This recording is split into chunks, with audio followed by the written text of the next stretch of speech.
Práticas religiosas mais conhecidas no Brasil, ensino religioso para o 6º ano.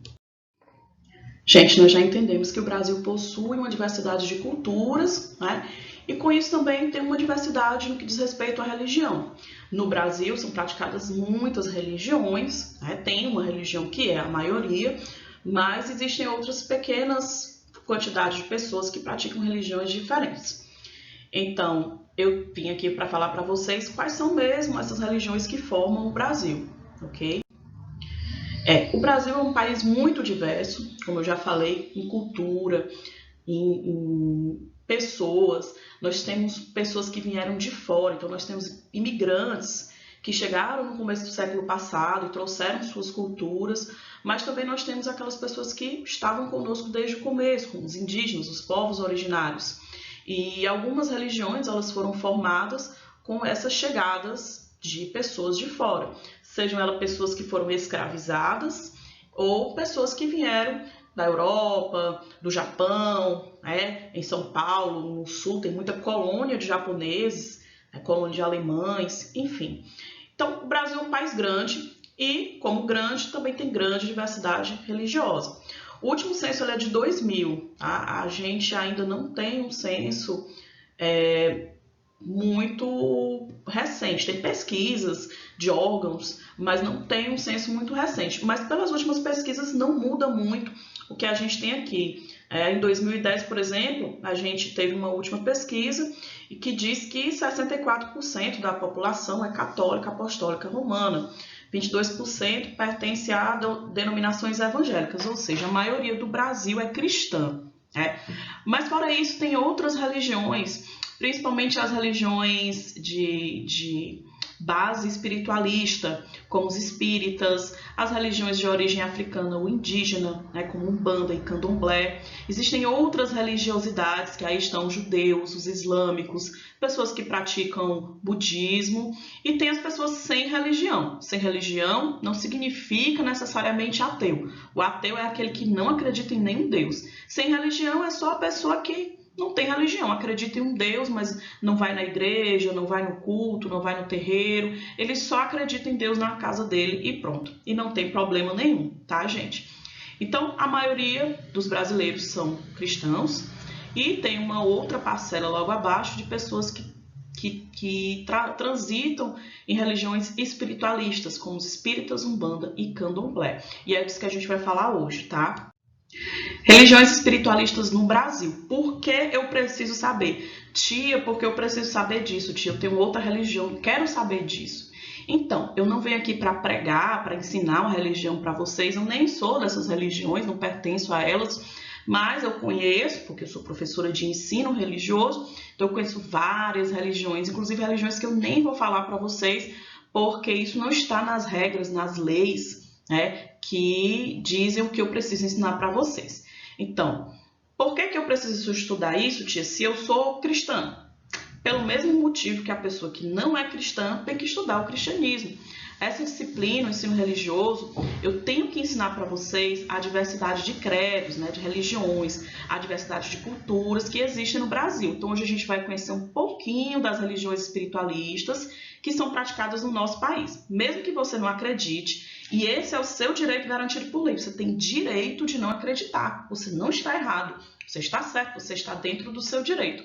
Mas essas religiões existem. E vocês também têm o direito de conhecer. É bom entender. Já que você não quer praticar, não quer entrar, você pode conhecer. E aí você identifica no dia que você passar. Você diz, aí eu não quero entrar. Eu já sei como é, a tia me ensinou. Ou, se você gostar, você também pode ir. Porque temos também colegas que praticam essas religiões. E esses colegas, eles são iguais a todos nós, a todos os que praticam e que não praticam também, tá? Então, não tem nada de ruim aprender mais, não é mesmo?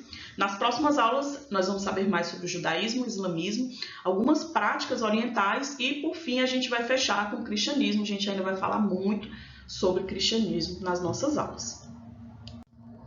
O espiritismo. O espiritismo, ele é definido como um sistema filosófico religioso para as pessoas espíritas, né? Ele incorpora alguns elementos originários do hinduísmo e do cristianismo. O espírita, ele acredita que após a morte, E dependendo do que ele fez na vida, o espírito volta num outro corpo. E aí ele volta ou num nível superior ou inferior de evolução. Como assim, tia?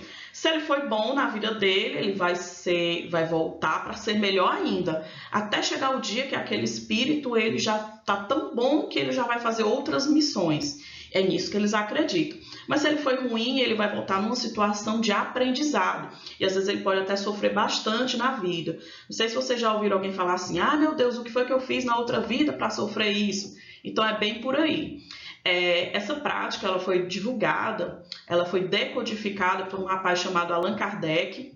E muitos dos espíritas, eles falam que são espíritas kardecistas, né? Eles seguem o que foi decodificado, ou seja, o que foi explicado pelo Allan Kardec.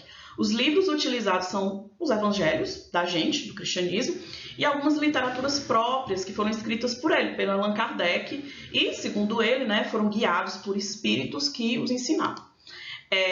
Eles não trabalham com símbolos como a gente, no cristianismo, a cruz, o peixe, não. Eles apenas usam a videira como o símbolo, né, do espiritismo. Eles dizem que a videira ela representa toda a criação, né, desde o ramo até a fruta, são os estágios da vida da gente, né, que era uma semente e vira um ramo e cria folhas, até dar frutos e ter uma utilidade, né, criando suco, vinho e alimentando.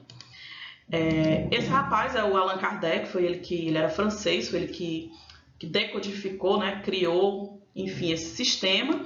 E o livro mais utilizado por eles é o Evangelho segundo o Espiritismo, que nada mais é do que os Evangelhos de Cristo, que foram interpretados dentro da doutrina. O que é que os espíritas acreditam? Tinha em fantasma? Não, eles acreditam em um único Deus. Eles acreditam na reencarnação da alma, que é aquilo que eu expliquei para vocês, né? A alma, o espírito, após a morte, ela volta em outro corpo, em outra vida, para aperfeiçoar moralmente, para melhorar, para ser cada vez melhor. Eles acreditam na lei da causa e efeito, ou seja, tudo o que fazemos gera consequência nessa ou na outra vida. Jesus é o guia e o modelo para a humanidade, e para o espírita só há salvação se a pessoa for caridosa. Se a pessoa não for caridosa, ela não vai evoluir. A caridade para eles é uma obrigação. Candomblé e Umbanda. As pessoas escravizadas que vieram do continente africano trouxeram consigo várias crenças e religiões para o Brasil e elas foram se incorporando ao cotidiano, ao dia a dia das pessoas. As principais religiões afro-brasileiras são o Candomblé e a Umbanda e são praticadas em todos os estados brasileiros. Tem variações, tipo no Rio Grande do Sul tem o Batuque, tem Quimbanda no Rio de Janeiro, Tambor de Minas no Maranhão, enfim. O Candomblé é uma religião afro-brasileira que cultua orixás. E aí o Candomblé traz essas práticas das crenças africanas, né? Que foi trazido pelas pessoas escravizadas. Não é uma religião africana, é uma religião afro-brasileira. Para eles, Deus é o único criador de tudo e o nome dele varia de acordo com a região de onde veio, né?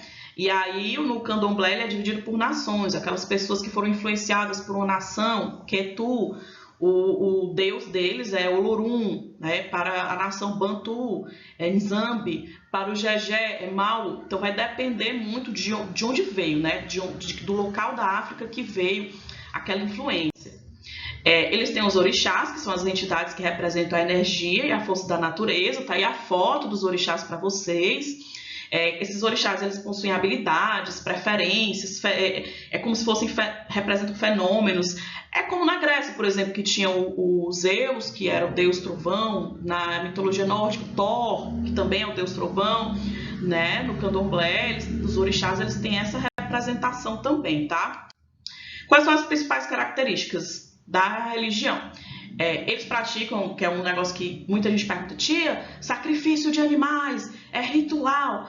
Vocês já entenderam que ritos, rituais, rotinas são as práticas das religiões. E eles praticam o sacrifício de pequenos animais em as suas práticas ritualísticas. Eles têm as incorporações, né, dos orixás, mas é apenas para abençoar os adeptos, né? Lá o sacerdote é chamado de pai ou mãe de santo. E eles são os conselheiros lá daquela comunidade. Eles cobram por serviços no templo, porque eles precisam sustentar o templo, eles chamam o templo de terreiro ou casa. E os sacerdotes, eles vivem só para a religião, então eles têm que que arrecadar o dinheiro para sustentar, né? Aquele pessoal que vive só lá para cuidar dos fiéis. E assim, a caridade para eles não é uma obrigação, igual no espiritismo. É um ato de boa vontade. Você faz se você tiver consciência. Para eles é mais importante falar sobre gratidão. Então você vai ser caridoso se você for grato. Mas não é uma obrigação como no espiritismo, né? Porque para o espiritismo a pessoa só se salva se ela for caridosa. No candomblé não. As boas ações elas contam, mas não são obrigações. Você tem que agir se você quiser. Você tem que ser consciente. A Umbanda, todo mundo conhece a tradição de vestir branco no ano novo, pular 7 ondas, depositar flor no mar. Tudo isso tem a ver com a Umbanda, tá? Se você já fez uma coisa dessa, você já praticou um pouquinho de Umbanda. É a religião, eles dizem que é a religião de espírito de luz, que é através dos médiuns, que é o médium, a pessoa que incorpora o espírito. Os médiuns vestidos de branco e pés descalços realizam atendimentos espirituais, né? Eles conversam, conselhos, benzem, né? Que é abençoar. E quais são as características? Os orixás existem para a Umbanda e eles são como os santos da igreja. Inclusive, existe uma coisa chamada de sincretismo, né? As religiões se misturaram um pouco, né? Já que a Umbanda ela é uma religião brasileira que tem influência das culturas africanas e das culturas indígenas. E, obviamente, por viver num país católico, as pessoas elas também tinham influência do catolicismo. Então, os orixás, para eles têm uma equivalência católica. Por exemplo, eu botei na foto aí, Ogum, para eles é São Jorge dos católicos. E Deus, para os umbandistas, é um só. E o nome dele pode variar muito, dependendo da origem, de onde veio aquelas pessoas que trabalham nas casas, nos terreiros. Pode, inclusive, ser chamado de Tupã, né? Que é o Deus indígena dos nossos povos originários. Depende muito da língua que você fala. Recebeu, como eu disse, influência do catolicismo, do kardecismo, e além do próprio candomblé africano e, como eu falei, das crenças indígenas. Os adeptos da Umbanda acreditam na vida espiritual, após a morte, na reencarnação e na lei do karma. Ou seja, tudo que você fez nessa vida, você vai ter que pagar nessa vida ou na outra vida. Eles praticam a caridade dentro e fora dos terreiros, não cobram nada pelos trabalhos religiosos. Essa é uma diferença em relação ao candomblé, né? Na Umbanda não se cobra nada. Você chegar lá pedindo ajuda, as pessoas vão lhe ajudar sem cobrar absolutamente nada. A Umbanda também não pratica sacrifício de animais, para eles a natureza é sagrada, então nada pode ser morto, nada pode ser sacrificado, essa é a visão deles. E todo mundo fala de macumba, né? Tia, isso é macumba. Então, macumba é um instrumento musical africano, não é uma religião, apesar de em alguns locais eles se autodenominam macumba, né? Mas, na verdade, eles não são macumbeiros, eles são umbandistas, candomblecistas, e são pessoas que praticam religiões espiritualistas, ok, galera? E para saber mais, tem uma reportagem muito legal, super interessante, eu coloquei o link aí, quem quiser o link é só pedir no meu privado que eu passo para vocês, ok, galera? Beijos!